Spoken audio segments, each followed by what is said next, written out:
Hello and welcome to episode 17 of What's Tom Reading. I'm Tom, and today I'm talking about the book T, The Story of Testosterone, the Hormone That Dominates and Divides Us by Carole Hooven. This book was a clinical and very precise yet also pretty entertaining dive into the field of endocrinology. The author strives to separate fact from fiction when it comes to a hormone that everyone has heard so much about, testosterone. I learned a ton that I didn't know before starting this book, and I think you'll get a lot out of it too. Thanks for listening. Enjoy the show.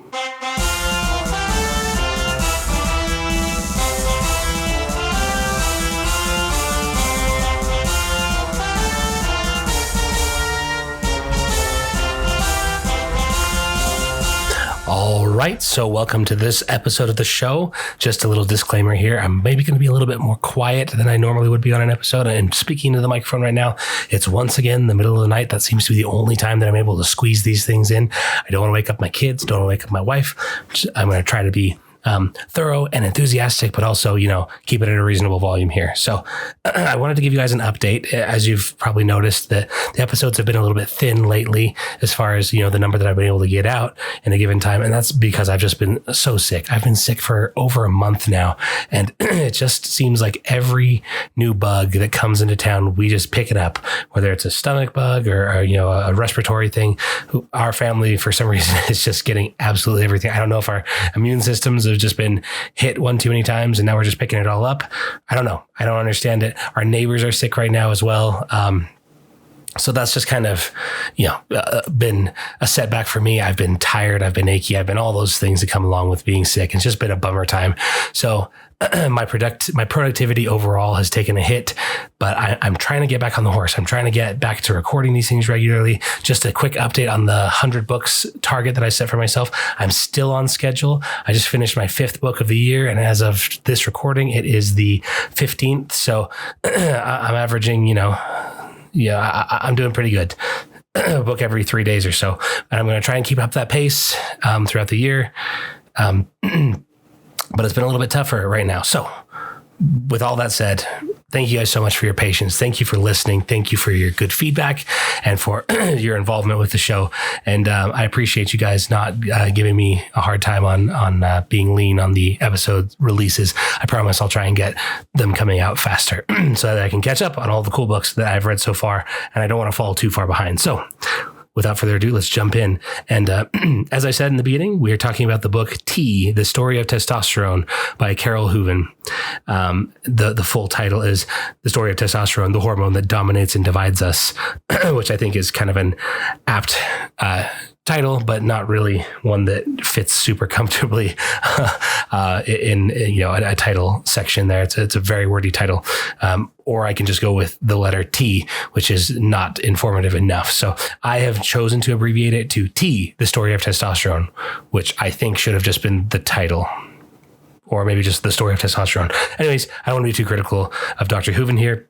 So I first heard about this book because the author was a guest on another podcast that I like, and I really, really enjoyed what she had to say. I thought she was very professional.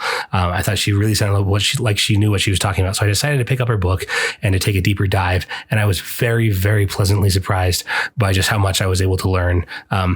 If you're a long-term listener of the show, you'll know that I'm not much of a credentialist. I don't really ascribe to the logical fallacy that a person must be an Ivy League grad in order to say things that are true. As Ralph Waldo Emerson once said of the true scholar, quote, "Every man I meet is my master in some point, and in that I learn of him," end quote. As pretentious as it is that I just quoted Ralph Waldo Emerson here, what I'm saying is you don't need a fancy degree in order to be an expert, to speak truth and to deliver excellent scholarship on a subject. I've read books like I read a book on sports that was just written by some guy who really liked sports, and it was awesome. Like, it was really great. In fact, maybe I should talk about that one of these days. But anyways, that said, there are some fields in which I strongly prefer like a certain degree of additional expertise if I'm going to treat what they say as credible. And these fields are typically what most people would call like the hard sciences. And, on the other hand, like if we're talking about philosophy, sociology, psychology, and especially economics, right? The soft sciences, a lot of that ends up looking more or less like reading chicken entrails and publishing whatever the powerful people funding your research want you to publish. And like, I don't want to come across as overly cynical here.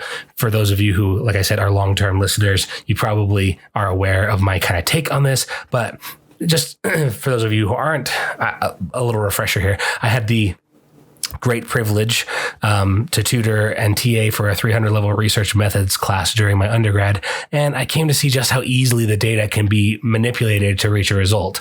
So like a sophomore sociology student, for example, learns how to add a plausible variable or two to their, experiment, and then just increase the sample size a little bit, leveraging that good old central limit theorem. And then you can basically, by doing those two things, you can nudge your p-value below 0.05. This is, a little jargony here, but suffice it to say that once that, very scientific hurdle has been jumped, all you need to do is come up with a plausible, palatable reason for why your theory is right. Usually just follow whatever the orthodoxy of the day is, and voila, you are a social scientist. It's just that easy. As long as you know a couple of little rules to follow, you can really just say whatever you want. And if what you're saying jives with people's, preconceived notions, you're a scientist. And if what you're saying doesn't jive with them, they say, this needs revision. This is not ready for publication, right?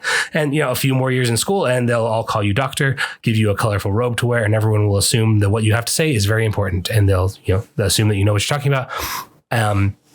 Soft sciences are, and I don't want to discredit, because I know there's a lot of great work that goes into that. And I know there are a lot of highly professional, highly ethical people, but it's just so easy to manipulate data in those arenas that I have a hard time just giving like carte blanche to the experts and letting them just say, like, dictate, especially like public policy or something like that. Like that, I'm just not down for that.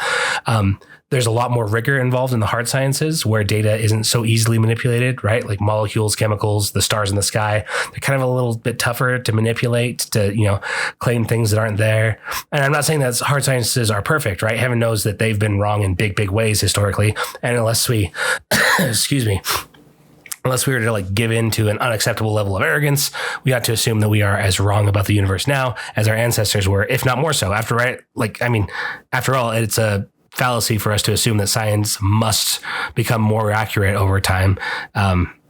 That is not actually a rule. We might actually be going in the wrong direction in some areas, right?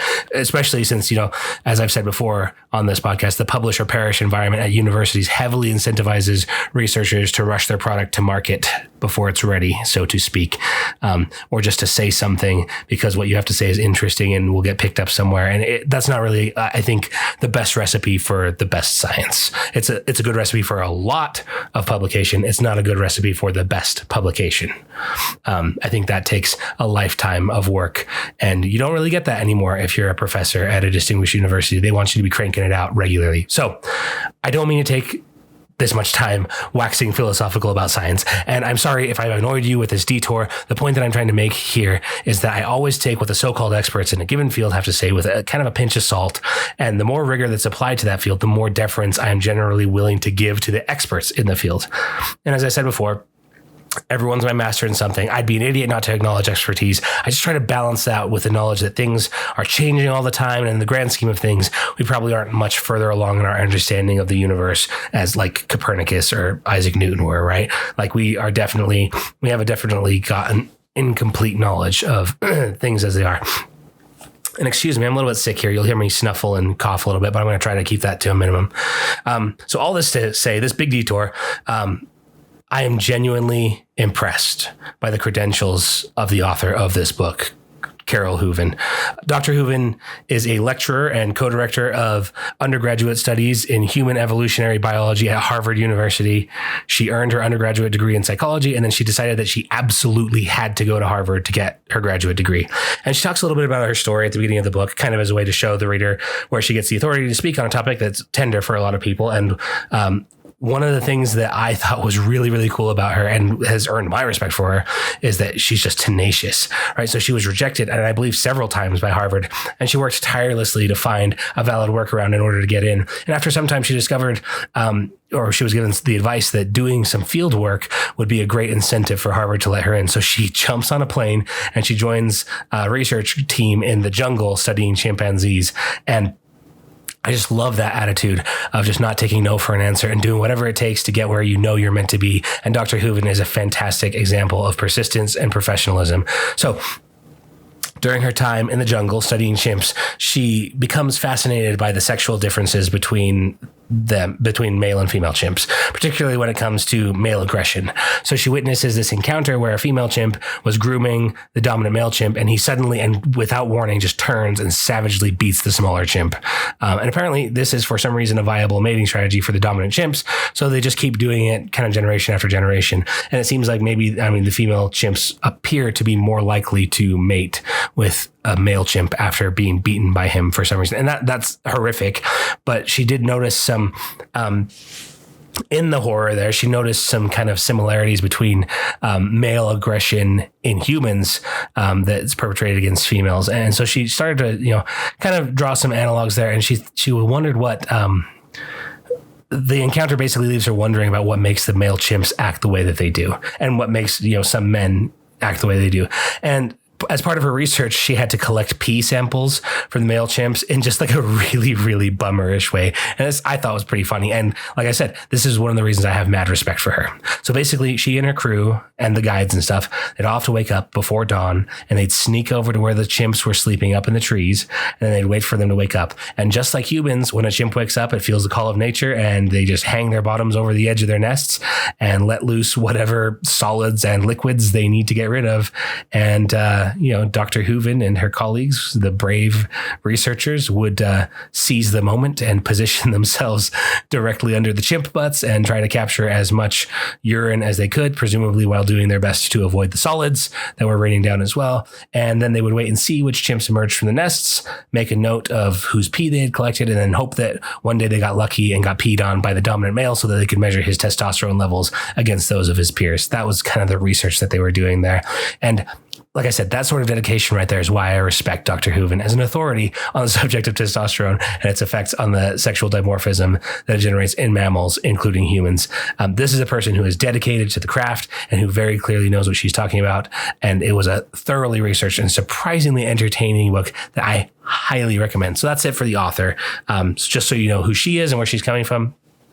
Let's move on to a few of my favorite moments from the book. So first of all, I guess a good place to start would be to talk about what testosterone actually is. And the technical definition is testosterone is the primary sex hormone and anabolic steroid in males. In humans, testosterone plays a key role in the development of male reproductive tissues such as testes and prostate, as well as promoting secondary sexual characteristics such as increased muscle and bone mass and the growth of body hair.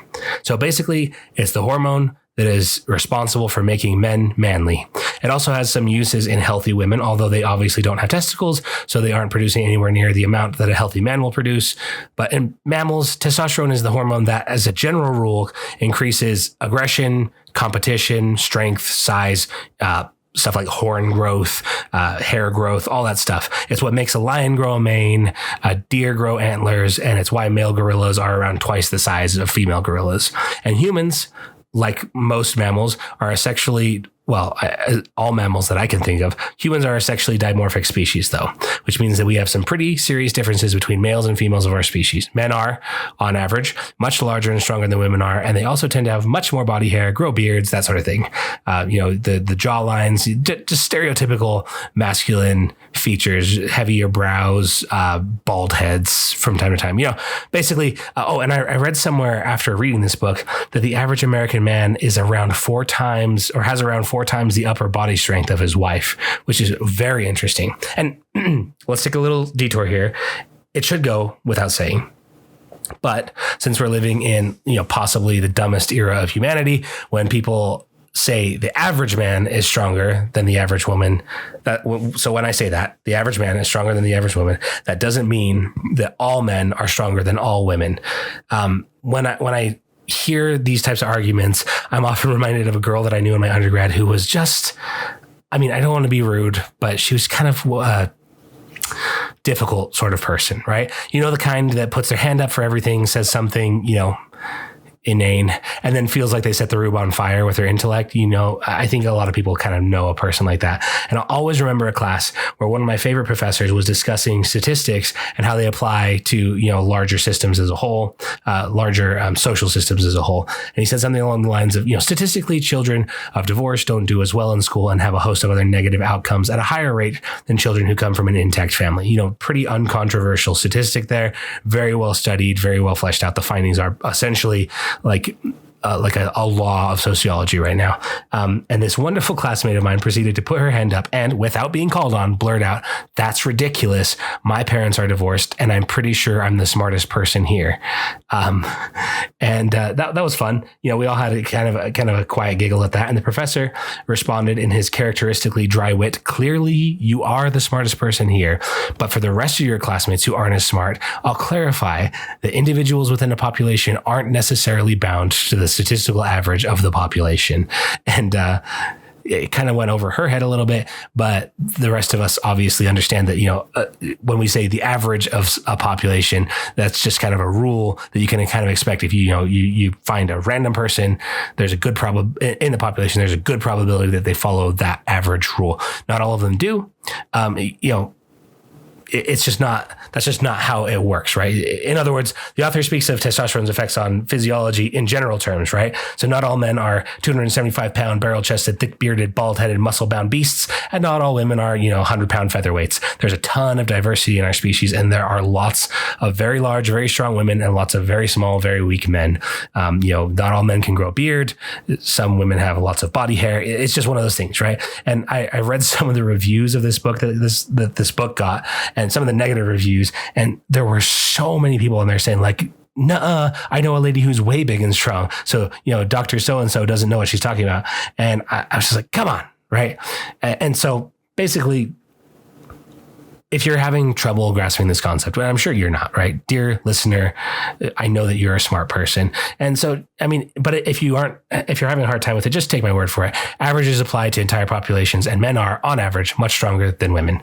This is actually largely an effect of our exposure to testosterone, which fosters intensive muscle growth, particularly in the upper body among men. So that's kind of one of the big things that the hormone testosterone does. And most of us, when we think about testosterone's effects on men, we think about young men kind of entering puberty, where they go from that, childlike body to being, almost kind of a proto man with all like the lanky, hairy, stinky, pimply wonder that comes along with that. And anyone who's been around a group of teenage boys recently has probably become painfully aware of like the almost palpable, sexually aggressive cringe energy that comes along with it. Like a lot of mammals, human males during puberty start engaging in loud dominance displays, flashy plumage, headbutting, mock mounting, all that kind of crap as they try to attract a mate.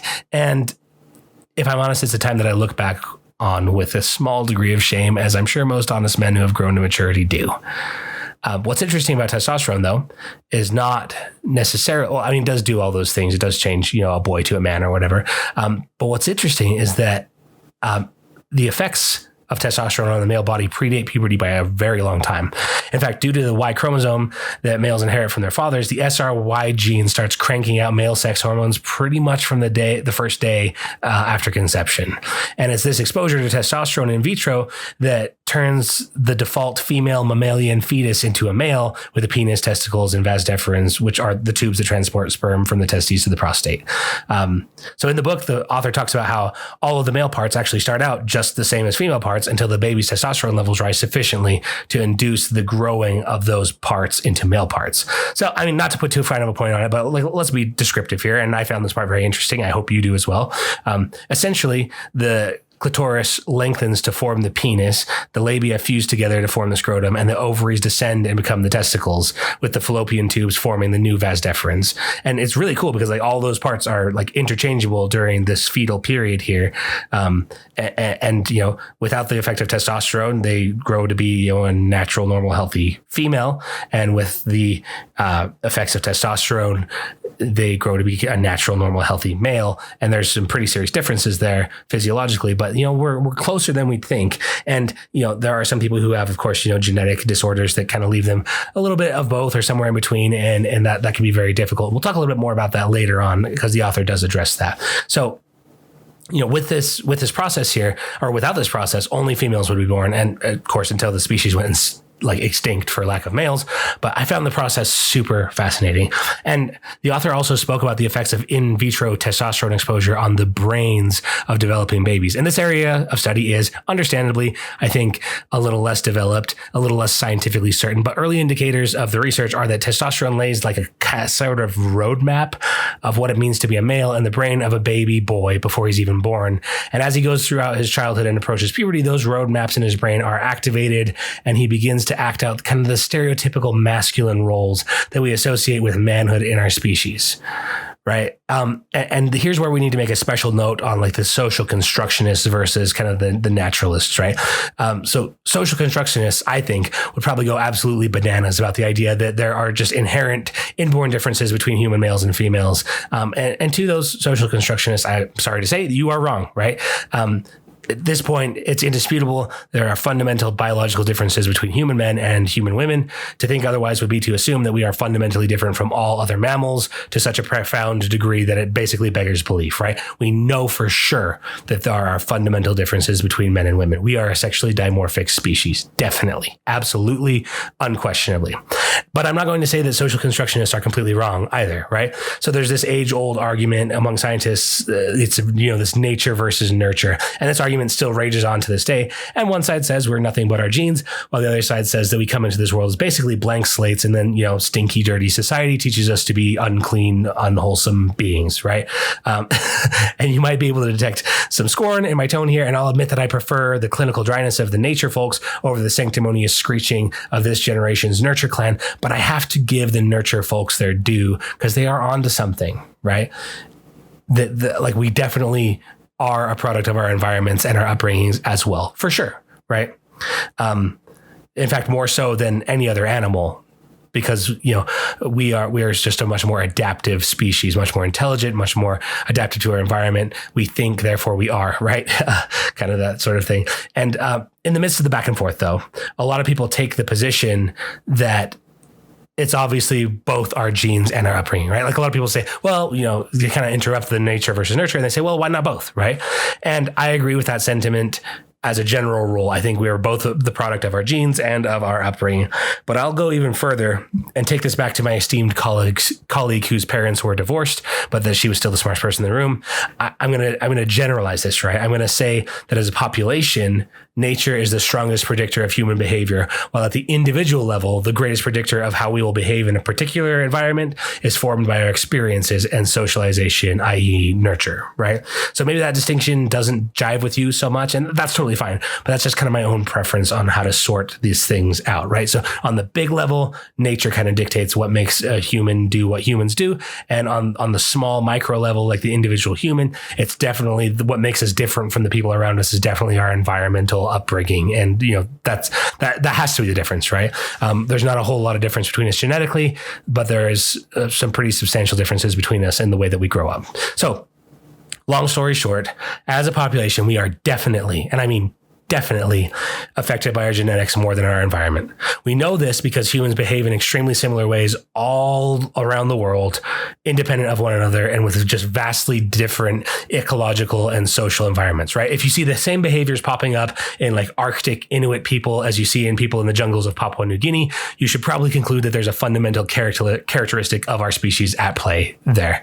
That, it's highly unlikely that, the same social institutions would evolve in highly different populations who live in totally different ways and eat totally different things and, exist in totally different environments. It's highly unlikely that the same like systems and behaviors would pop up unless there was a strong genetic component to that, right? I have to say that the main beef that I have with the nurture crowd is that once they determine that certain behaviors are the result of socialization, they start to come up with like harebrained schemes on how they can engineer their desired outcomes by experimenting essentially on children during the early part of their development. And this is normally just confusing and sometimes outright hurtful for the kids, and all too often results in catastrophic failure. And social engineers are also like kind of notoriously reticent to admit that their favorite theories are crap. So they'll hold on too tight for too long, keep hurting people and then blame the people who opt out of their science project for the project's failures. That classic thing, like, well, if only we'd had more buy-in, then definitely our plan would have worked, right? And just the arrogance of that sort of pseudoscience it's really problematic for me. And so I feel like in the nature versus nurture debate, I feel like the nature guys had like their worst days back in the eugenics days when they're like, well, we should just breed out people who aren't fit, right? And that sucked. That was like an evil thing for them to do, and it led to hideous evils. And now I feel like the nurture guys are taking their turn, just coming up with the dumbest ways that they can organize human society. And the extremes of either side are obviously terrible. We should just kind of accept that we are complicated creatures, and that we shouldn't just try to cram humans into one kind of little box there. We don't fit very easily. So, I have to say, I'm not saying that we should tolerate the negative effects that come along with testosterone's stuff. We really shouldn't, right? Because the added aggression, particularly sexual aggression that comes in young men who are badly socialized, it has to be put in check. And that has to be done both by women and, civilized, tame in quotes, men in order to protect society. Many of you have probably heard that men are responsible for like the lion's share of crimes of all kinds. And the vast majority of perpetrators of violence in the world are men. They're also, it's worth noting here that they're the largest recipient of violence as well. But, tragically, many women and children do and will continue to suffer at the hands of poorly civilized and socialized or conditioned men, right? And testosterone is definitely at least partially responsible for aggression in males and in men. And the violence it's a really big problem. And so it's understandable that so many people would prioritize like the stifling of the root cause of that violence, right? They'd go right to testosterone and say, we really are going to want to avoid masculinity, like masculine features and traits and stuff, right? So you get phrases like toxic masculinity, that's becoming pretty popular. They're used to kind of basically describe men who are too stereotypically masculine. And unfortunately, as with most critical ideologies, those who complain about toxic masculinity, they just go way too far in their assessment of the problem. And I've heard many modern enlightened people just bemoan the existence of men and lay the blame for all of humanity's faults firmly at the feet of men and mankind. And they say stuff like, we'd all be better off without them, right? The world would be a better place if it was run by women and we just, put men in a cave or something like that, right? Perhaps it's worth noting, though, that men do not have a monopoly on evil, right? Women can be evil too. It's more rare. And one example that the author gave and that I've heard before, right, is it's true that boys in the schoolyard often settle their dominance disputes with violence at times. Or men, at the bar or whatever, they'll maybe beat each other up, get into a physical fight. But what are young ladies doing to their rivals in middle school, right? And at the end of the day, what do you think heals quicker, right? A black eye or years of systematic backstabbing and mean girl bullying, right? Anyone with any experience with a poisonous woman, and I regret to say that I have just a little bit, knows the damage that can be done through consistent application of psychological force with malicious intent, right?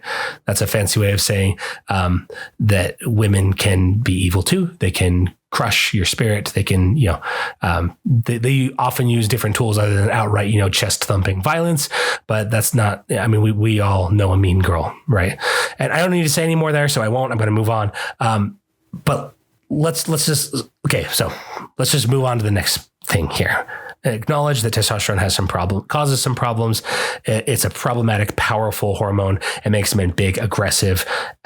Sometimes it makes them, sexually aggressive and dumb. And, it gets men to do, like Harvey Weinstein, Jeffrey Epstein, all these, Bill Cosby, these like high profile, serial rapists, exploiters of women and children. And, it can be really, really hideous. The drive that comes from testosterone, it can inflict some serious evil on the world. So testosterone is a big deal, as you probably recognize by now. It's also the subject of a lot of controversy in the world. But what good does it do for us, right? Well, there's some evidence that it is a large source of human striving, particularly among men. It inspires competition, but not always in that, stupid, aggressive headbutting way that you might expect, like, deers cracking each other's antlers, against each other or whatever. The author actually includes this interesting quote that said that if you dosed up a monastery of monks with testosterone, they wouldn't start like beating each other up, but they would engage in like competitive meditation, and they'd feverishly race each other to enlightenment, right? In other words, testosterone inspires competition and striving. And the evolutionary purpose for this seems pretty straightforward, right? It encourages men to differentiate themselves in some way that will be valuable in helping them to obtain a mate, attract a woman, and mate successfully. And again, this is not to suggest that men have a monopoly on ambition. Far from it. In fact, there are many women who engage very competently in power hierarchies, and they do so with all, the capability of their male counterparts. However, as a population, women don't seem to be as compelled to compete as men are, and not in the same ways as men do.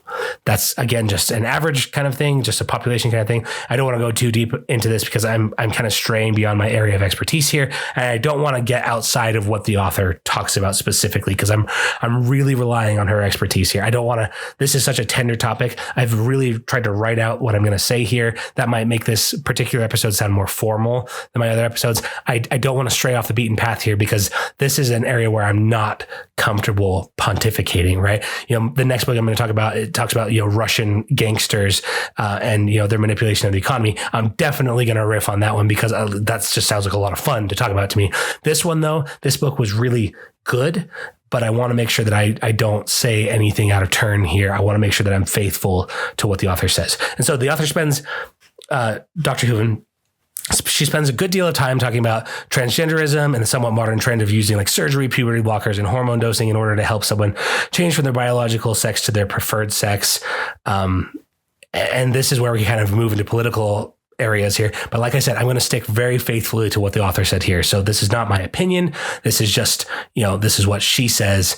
And so take her expertise here. This is not, this issue according to Tom. This is this issue according to Dr. Hooven, as told by Tom, as quoted very faithfully by Tom. I'll say so. The author talks about this modern, and it is a modern. It's increased a lot, actually, particularly among young people. Very recently, particularly among young females,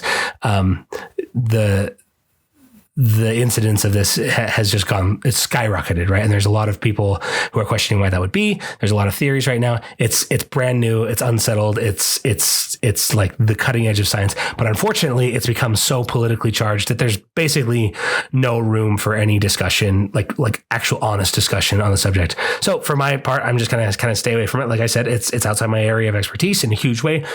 But the author talks about different inborn genetic disorders that can leave like a biological male with a perfectly formed female body, right? She talks actually about a student that she had who didn't find out that she possessed a Y chromosome which would make her, a biological male, until she was 18 years old and she failed to get her period. In all other ways, she was a perfectly normal young woman.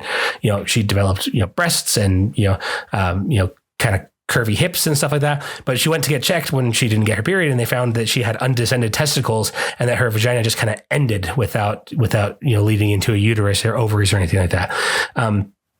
But in all other ways, she was totally normal. So she had a genetic disorder that kind of just, it made it so that her body was unable to absorb any testosterone at all. Just a little genetic mutation there. And then she couldn't absorb or receive any testosterone. And that happens, right? There are obviously complicated things that can happen genetically and also psychologically. And the author, I feel like, and this is where I got to really tip my hat to her, right? She handled these parts of the book very gently with a huge degree of compassion and professionalism. And I'll just echo her sentiment here and say that it's a complicated place. I feel very sad for people who live lives uncomfortable within their own bodies. I can't imagine how painful and difficult that must be. And one thing I'll say on the matter, and I've chosen this stance very carefully and with consideration and compassion for those who are afflicted with gender dysphoria and other such conditions. This is, with my understanding of what the author has said. This is kind of piggybacking off of what she said, but I think we should be very, very careful. And I'll go so far as to say it's not okay for us to encourage confused teenagers to undergo these life-changing permanent surgeries and puberty blockers and things like that on their bodies. The removal or surgical mutilation of otherwise perfectly healthy body parts is not something that should be undertaken lightly. And we don't even let people under 18 get tattoos, right? So gender reassignment surgery, I think, is definitely over the line. We should be very, very, very careful with that. And I'm totally sympathetic to the argument that early intervention is more likely to result in like a more desirable aesthetic after the surgery, before, those secondary sexual characteristics develop, right? But there's just not enough evidence that reassignment surgeries yield positive enough outcomes for us to start performing them on minors who are below the legal age of consent. The fact that this whole thing has become so political is actually it's a terrible tragedy in and of itself, because it means that people develop these vested interests and then perpetuate bad science in the name of their preferred outcomes. And they just shut down the honest inquest of researchers everywhere. And at the end of the day, those who are suffering suffer more than they have to, because ignorant people are just politically invested in these very private medical issues. It's a shame, really. And we should probably all back off of the issue, minus, again, the idea that we shouldn't do this to children who are below the age of consent. I think, I don't know if we'll ever reach a threshold where it's okay to change them so profoundly before their brains are even developed and before they even know what they're consenting to. The liability of doing something like that, I think, is just off the charts. Imagine a 25-year-old who looks back and says, "Hey, I was 13. Why did you let me do that?" Right? That's something that I'd hate for anyone to get involved with. And we're just not there yet scientifically. We just don't know. Right? And so clear-eyed study is definitely required on this front. You're not an expert, neither am I. My position is based on just this default supposition that we ought to be extremely careful here and not rush into something that we don't understand, right? Those who suffer are best served by our compassion and love rather than our well-wishing pressure to change them or our disgust at their choices. Either extreme is just out of bounds. We should basically just leave them alone. And I think the scientists and doctors who are rushing to say, kids as young as 3 years old can undergo these surgeries, I think they should pump the brakes, and we should really, really carefully, cautiously investigate everything about this before we start doing that. And of course, they'll say, "Oh, we've thoroughly done the research." It's too new for them to have thoroughly done the research. It's too new to know what the long-term outcomes are. At this point, enough has been done. Enough of these surgeries have been done. We can study them over a period of time, and we can see what the outcomes are like before we just make it kind of a thing that we do as a matter of course to children all over the place, right? I think we should be very, very cautious here. And as I said, I rely largely on the author's expertise when I talk about any of this stuff, because endocrinology is very far outside of my wheelhouse. But I really, really admire the way that Dr. Hooven was able to express her compassion and sympathy for those who struggle with these genetic or psychological disorders that leave them feeling just like an imposter in their own body. And at the same time, she was just unwavering in her conviction that testosterone has measurable, real, and undeniable effects on human physiology and psychology, right? So, for example, actually, I'm going to skip this part. She talks a little bit about, transgenderism in sports and collegiate athletics. Suffice it to say, it's a simple fact that men possess a very large physical advantage over women when it comes to athletics. They have stronger bones, more muscle, larger lungs. They even have more hemoglobin in their blood than women do, like a woman of a similar size, so they can absorb more oxygen. And these advantages really add up. And so the very best men in the world outperform the very best women in the world by a substantial margin. So the Dallas under-15 boys soccer team beat the women's national team in a pickup game. And, I'm not sure how seriously that game was played, but it's kind of, this anecdote that this women's team was a multi-time world champion. They were beaten by very, very young men who are just physically stronger, faster than they are, right? And this should, I believe, in no way take anything away from women. And in fact, as a father of 4 daughters, I believe that the athletic accomplishments of women should be celebrated. There are truly superb women athletes who deserve all the praise and admiration that they get for their dedication and skill. And there should be no qualifier here. And I don't believe that there is at all, right? But if you do want to know who the fastest, strongest, highest jumping human being is, that person is definitely a man. That's just the way that it goes, right? The advantages of a lifetime of testosterone, kind of putting on the muscle, kind of strengthening the bones, increasing the size of the lungs, adding more blood, increasing the ability to bring oxygen to the muscles. Those advantages added all together, they're just too great for even the finest female athletes to overcome. It's like men are, it's like they're on a steroid. They literally are on an anabolic steroid, which is testosterone, it just makes them stronger. It's the same reason people who are using steroids, as a performance enhancer in male athletics kind of get that unfair advantage there. And that's why it's against the rules, right? And so the author makes a note that those advantages don't go away all the way when a person transitions to a different sex, right? Even if you block testosterone for a couple of years, those advantages don't go away. And I don't want to spend a lot of time on this, controversial kind of area here. I apologize if you're offended by anything that I've told you here. Like I said, if any of these statements were problematic, right, please rest assured, right, that these statements are totally backed by the utmost scientific rigor. Because if they weren't, then Dr. Hooven would lose her job at the very, very liberal institution of Harvard in like a fraction of a heartbeat, right? This is simply the reality as described by science as we currently understand it. And as I said before, it's regrettable that this has become such a political bugaboo for both sides of the aisle, since it likely means that meaningful scientific study of the subject is basically impossible. It's just yet another thing that's ruined by like the modern social media driven politics, I guess. So I'm going to move on here. I'm going to talk about the animal kingdom for a minute before we move on to the corners here. And we're running a little bit long on the things that I like side, but that's okay because there's not a lot that I didn't like. So there's a study that's been going on for hundreds of years with the population of red deer on an island off the coast of Scotland.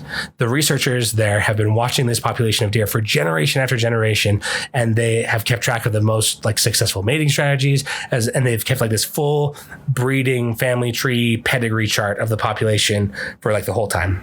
All these deer in the population are named. So basically what you need to know about how deer mate, they're a winner take all kind of species, right? So the males, they fight tooth and nail, they headbutt, they rut, they engage in these dominance displays, and they fight, for the right to mate with all the females. And then the losers just kind of slink off in defeat, unable to mate that year. They just basically get busy bulking up for the next year's competition. That's all there is to it. However, researchers have noticed that there are multiple mating strategies at play. And one of the ones that the author talked about, I thought was super interesting and kind of funny. So there's this type of male deer that they call SF males, and it stands for sneaky effer. This is a family-friendly show, and I'm a family-friendly guy, but the researchers are not as family-friendly, and so they say sneaky, the full word there.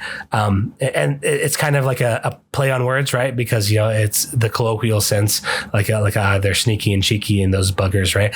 But it also is used in like the very crass sense of, sneaky mater, right? Sneaky reproducer. But anyways, these sneaky deer, they'll stay at the periphery of the herd and they'll wait until the dominant male is fighting kind of a rival. And then while the two big bulls are fighting, the sneaky effer will sneak into the herd and he'll sniff around all the females, try to find one in estrus, and then he'll just quickly mount her, do what he has to do, and then he'll run back off into the woods again. And this reproductive strategy has been so viable that generation after generation, there are these smaller, much more understated deer with much smaller antlers who are able to successfully reproduce by using the strategy of just like lurking around, waiting for the dominant male to go off and fight. And then he'll just like run in and do his business with the females there in the harem. So I thought that was super funny. Anyways, let's move on. That's basically it for the things that I liked about the book. I wanted to end it on a more light note there.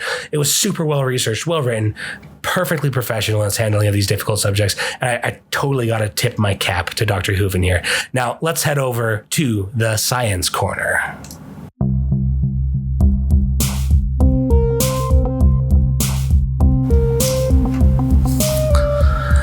All right, welcome to the Science Corner. Today, I want to talk about testicle transplants in chickens. This is something that was mentioned in the book for today. I just thought, hey, that's perfect for the Science Corner.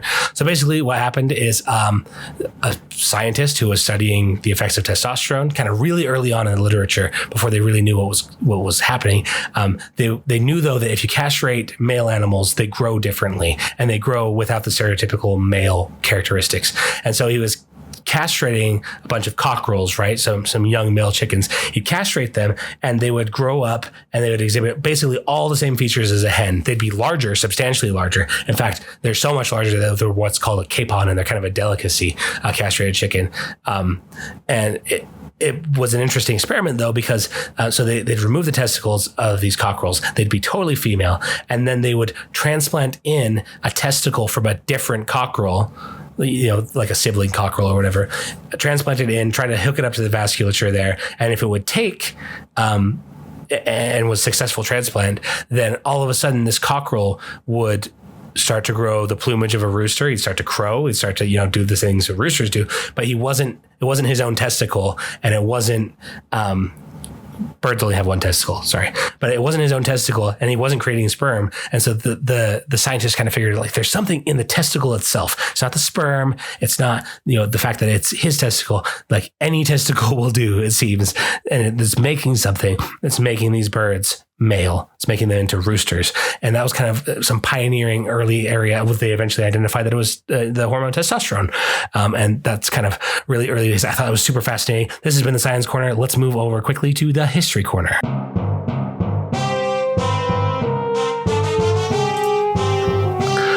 All right, welcome to the History Corner. And I also want to talk about something that came from the book here. This is, the author spends some time talking about eunuchs. And if you don't know, eunuchs are men who have had their testicles removed for lots of different reasons. But I want to talk particularly about eunuchs in imperial China way back in the olden days. And in fact, not that long ago, actually, the most recent Chinese imperial eunuch died not too long ago, actually. But basically, throughout all of the Chinese imperial history, they would employ eunuchs to do things like, watch over the emperor's harem of women, watch over like his books and, keep his counsel and do things like that.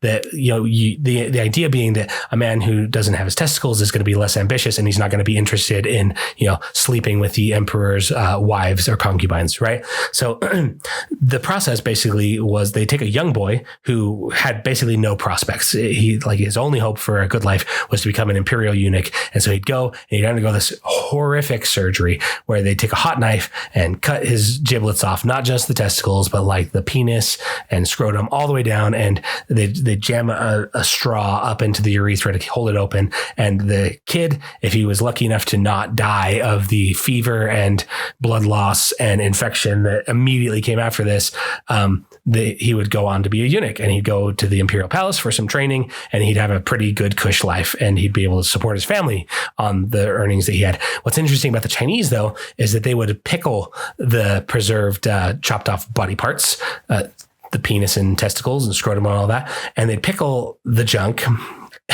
and give it to the eunuch to keep in a jar. And at the end of their life, they would actually be buried with that, with the assumption that they'd need it again in the afterlife. Very interesting, very fascinating approach. Eunuchs were also employed as castrati, as singing. It would help a young boy to keep his voice very high, but then he'd have that big, powerful lungs, because eunuchs actually, for some reason, grow to be very large. Actually, I know the reason, but I don't have time to talk about it here. I maybe should have talked about that in the main review. But basically, eunuchs, their long bones don't fuse the way that normal whole males do. So basically eunuchs, they end up with these big powerful bodies, these big powerful lungs, and these high-pitched voices. And so it makes them very, very powerful soprano singers. Anyways, this has been the History Corner. Let's move over to the Random Corner.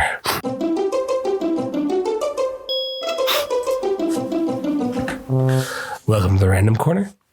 Now, you may have heard a rumor that men who use anabolic steroids in order to get super jacked, juiced, swole, pumped up at the gym. Men who use anabolic steroids end up with teeny little testes. That rumor actually totally is true. Anabolic steroids will shrink your testicles, basically to a prepubescent level. So you'll have little boy testicles if you use steroids. And the reason for that is that, your body detects these abnormally high testosterone levels, and it sends a signal to the testes, hey, shut down production. We don't need any more testosterone. And your testicles are like, okay, cool. And then they just shut it down, stop producing testosterone. They shrink in size because they're not being used. But the testosterone levels stay high. And so your body says again, hey, testicles, please cut that out. And testicles are like, hey, it's not me, man. And they shrink and shrink and shrink until they're little baby testicles. And then, hopefully that's reversible if you get off of the sauce early enough. But if not, then you'll just end up being a great big swollen dude with little teeny nuts. And that can happen. Don't do drugs, kids. All right, let's go back to the main review.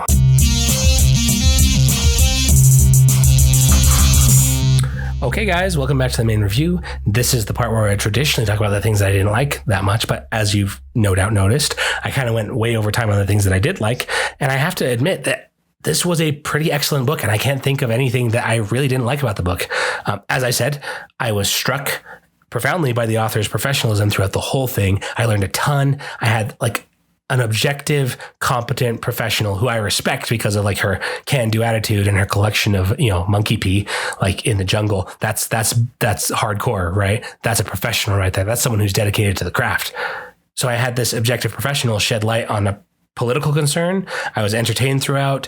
I learned about science. I learned about endocrinology, evolutionary biology. I learned about a whole bunch of different animal species and their mating rituals. I learned about eunuchs in Imperial China.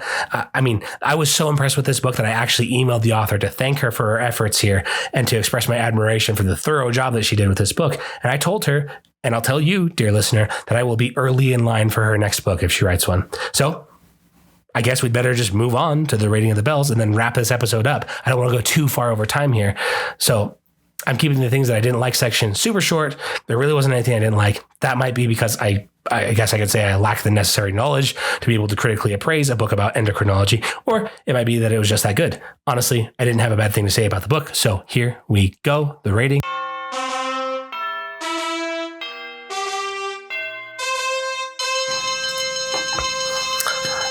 That's right. I've got to give this one 5 bells. I can't think of anything I didn't like. So I guess the only fair rating that I can actually give it is 5 bells, right? If I can't think of anything that's wrong or to criticize about it, then there's not really anything else I can do. And I guess if I'm honest, it wasn't like my favorite all-time book, right? But for a nonfiction book about endocrinology and evolutionary biology, this book delivered on every expectation I had. And then it succeeded in like going above and beyond my expectations. And to me, that's worth 5 bells any day, right? So anyways, let's just move on to the parting thought. I'll send you guys on your way. But before I do that, I wanted to thank you all so much for your support of the podcast. I really appreciate you guys listening. I appreciate the good feedback that I've been getting from you. If you like the show, please feel free to share it with someone who you think would get a kick out of it, someone who would like to learn, like to hear about interesting new books, whatever, right?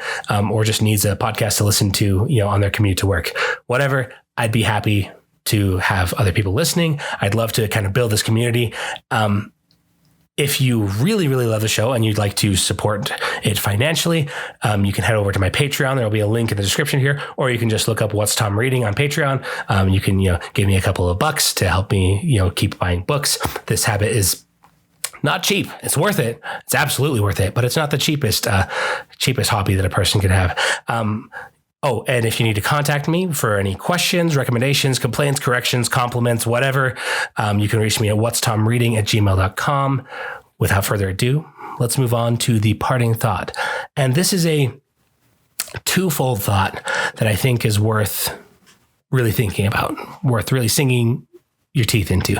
It's something that I've been, since reading this book, I've been kind of batting it around. I've been kind of wondering, what's in a man? What makes a man? What's a good, how can I describe it? What's a good way for us to, help to build men? And I'll give you 2 quotes that I think provide 2 sides, essentially the same coin here. And hopefully it'll get you thinking.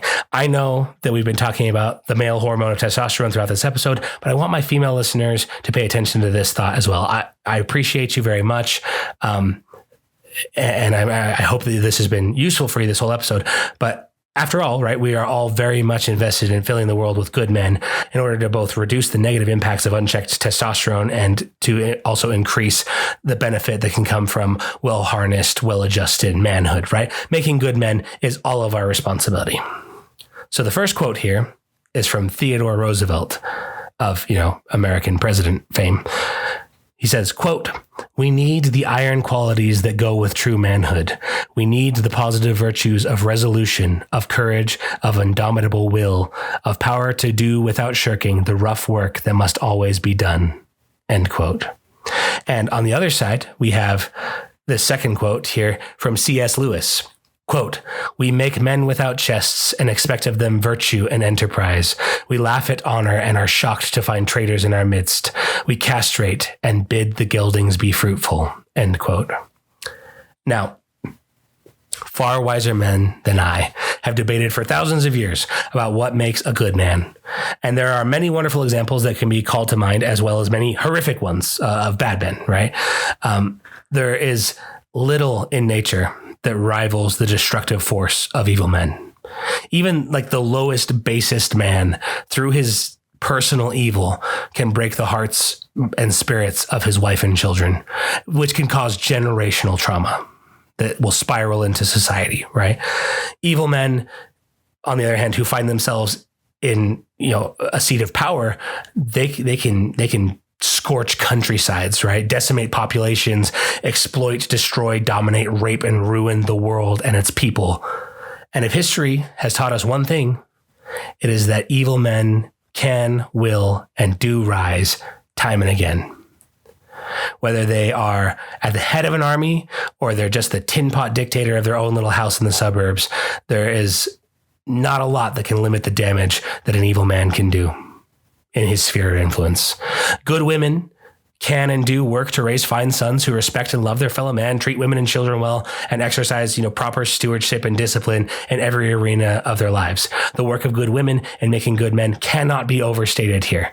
A fine mother and a diligent wife go a long way towards transforming, a testosterone-fueled beast into a noble man. But for the men out there who are still determined to do evil, there has only ever been one answer. Good men must rise to protect their families, their communities, their countries from evil men. Good men must enter the home and remove the tin pot tyrant, keep him from beating up his wife and kids. Good men must sometimes storm the beaches and topple the evil regime and empty the concentration camps and tear down the walls and whatever evil is going on. It takes good men who are willing to sacrifice to protect. It takes them to tear it down. And it's trendy now to discourage masculinity in all of its forms in favor of something more timid, less confrontational, and less, for lack of a better descriptor here, less manly overall. And as C.S. Lewis says, we make men without chests, castrate them, and mock traditional male virtues. But we all ought to be mindful that we live in a world where rough work, as Teddy Roosevelt says, has to be done.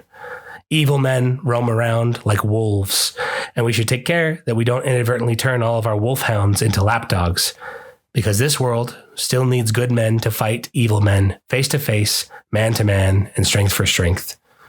That's important. That's the big takeaway for me. And that's it for today, guys. Thanks for listening. Have a good day. You deserve it.